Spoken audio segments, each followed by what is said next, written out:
can't tell the difference between what's real and what's not. Well, you're really messing this one up, John. What up, everybody? Welcome back to the channel. Today we're going to look at Rabbit Hole on Paramount Plus. Now, this premiered in March of 2023.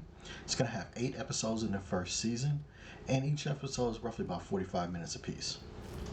This is the story breakdown for it. Nothing is what it seems when John Weir, played by Sutherland, master of corporate espionage, finds himself at the center of a shadowy conspiracy.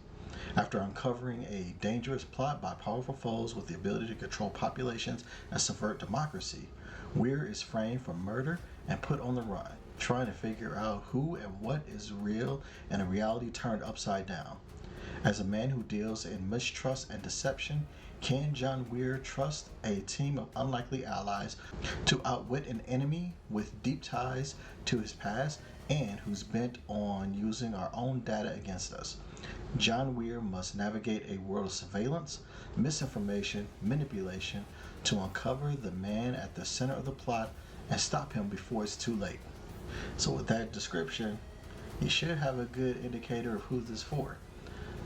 But let me let you know, this is actually for people that are fans of action, drama, thriller types of series. I'm going to go ahead and actually liken it to, this is like a combination of Leverage, the TV show Leverage, as Weir kind of robs or infiltrates unethical or bad companies to take them down, and there's heist scenes in this. Then it also has a little bit of 24. As you know, there's deception, chases, and action, and of course has Sutherland himself. And the last part of it actually reminds me of Person of Interest, as this is all political and sociological ideologies surrounding data, surveillance, and personal privacy, and the way that this is actually shot really kind of gives me that Person of Interest vibe. So those are all the shows that kind of go and actually combine to go and actually make this amalgam of Rabbit Hole. As a result, I love this kind of stuff. I'm gonna be a main for this. I'm really gonna. They're targeting me in this type of deal in there. But I will also go and actually attempt to flesh things out for casuals as well. So if you like how all that sounds, do me a favor, click like, share, subscribe. Got it locked in, data captured, algorithms got you. Let's get to it. Let's talk about the acting off top. Sutherland plays the paranoid, me against the world, but I'll save the world kind of guy as anyone. That's his jam, as Mike Bauer, as the president in Designated Survivor, and he's doing it pretty well against here. Him playing a smart con man with a sketchy past is on par for him, and he's doing it again, and he's doing it in a good fashion. Now, this guy isn't Jack Bauer, though, so it's not like he's a trained fighter or trained marksman or anything like that. He's just a con man, so there's no fighting skills for you going to actually put him up against the different action scenes and all that kind of stuff.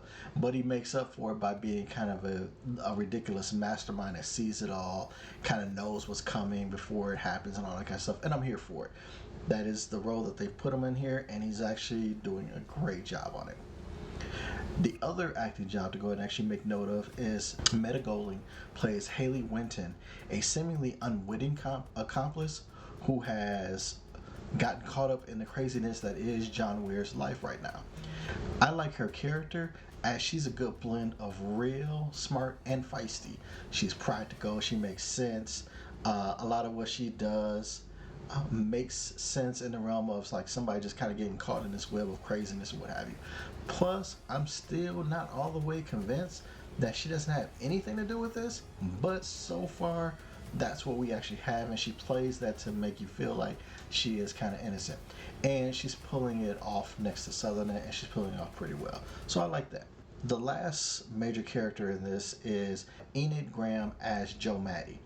Now, she's a slightly obsessed FBI agent who's been tracking Weir's character for years, and I'm good with her as a character, as she's not kind of like too over the top, and she's really trying to understand what's going on since she's been shut out the main investigations, it's kind of like she's a running joke, like she's trying to go ahead and actually, it's the Moby Dick and Ahab type of scenario on there. So while she's obsessed with it, everything that she does actually makes sense, and you can kind of understand her position. So her character is done pretty well.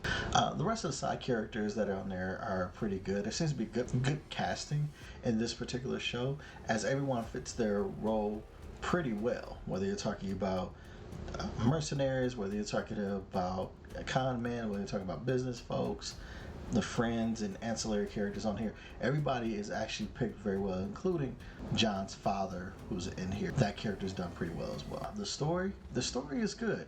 The pacing can kind of be off at times. Like there's these flashbacks to John's childhood that are likely to give us a better understanding of him and his father. And it appears as if his father was a paranoid man, but it also appears that it may have actually had a reason to be. So it's kind of like these actually kind of take us out of the moment from time to time, as there's a number of them. And while they do have narrative purpose, it just seems like it's a constant shift back. I almost would have appreciated maybe like hints to needing to flashback, but maybe give us an episode like in the third or fourth episode that's just like an entirely a flashback, and give us everything in that episode versus us constantly having to shift back, because this seems to be a theme within this series that we're going to constantly be going backwards. This one, I'm not entirely sure, but it just kind of bugs me a little bit. For casuals, I'm going to go ahead and actually say there are some good heist scenes. And casuals, I mean, when you're watching some type of the thriller type of dramas or whatever, you're looking for heists, you're looking for action. The heists are pretty good. They go and actually plan them out, kind of some slick ways and all that kind of stuff. Pretty cool. There's a couple of good action and chase scenes in here that are competently done. I won't say that they're phenomenal, because again, like I said, it's not trained assassins going after like trained soldiers or anything like that. These are regular people, con people, all that kind of stuff in there. So there's some good action scenes and chase scenes, but nothing phenomenal, but enough to go ahead and actually keep the pacing pretty good. So all of that for mains and for casuals leads me to my verdict. So for the mains, I'm going to say watch the whole season. Sutherland is doing his usual thing, so no surprise there.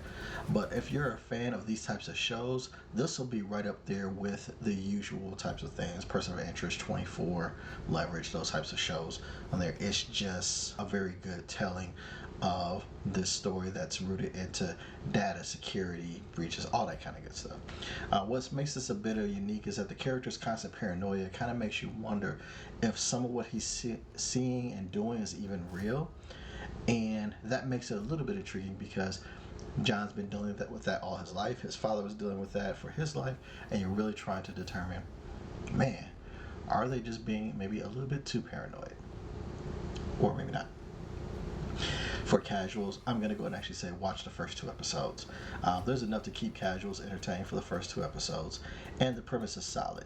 You just need to figure out if the story and the characters are entertaining enough for you to go forward, because it's solid. There's no real weak points here or anything like that. It's just really a matter of does the characters, the acting, the premise, does that all speak to you? And if so, you might have actually found it a hidden gem as a casual. So again, for my mains, we're going to binge the whole first season. For casuals, watch the first 2 episodes. And that's what I have for Rabbit Hole on Paramount Plus. Everywhere, but he can't be seen. So what's it going to be? Are you going to be all heroic and difficult, or are you going to be sensible and help us save the world? I appreciate you. You stayed for the whole entire deal. You know, I go ahead and actually appreciate that. If I could just ask one little thing more of you, and that is go ahead and actually click a like. If you really, really like it, go ahead and actually subscribe. And if it's phenomenal to you, share this. Go ahead and actually put it out there to other folks on there. In the meantime, watch one of these other videos that the algorithm is suggesting to you. But until the next time, next post, I'll holler at you. Take care of yourself.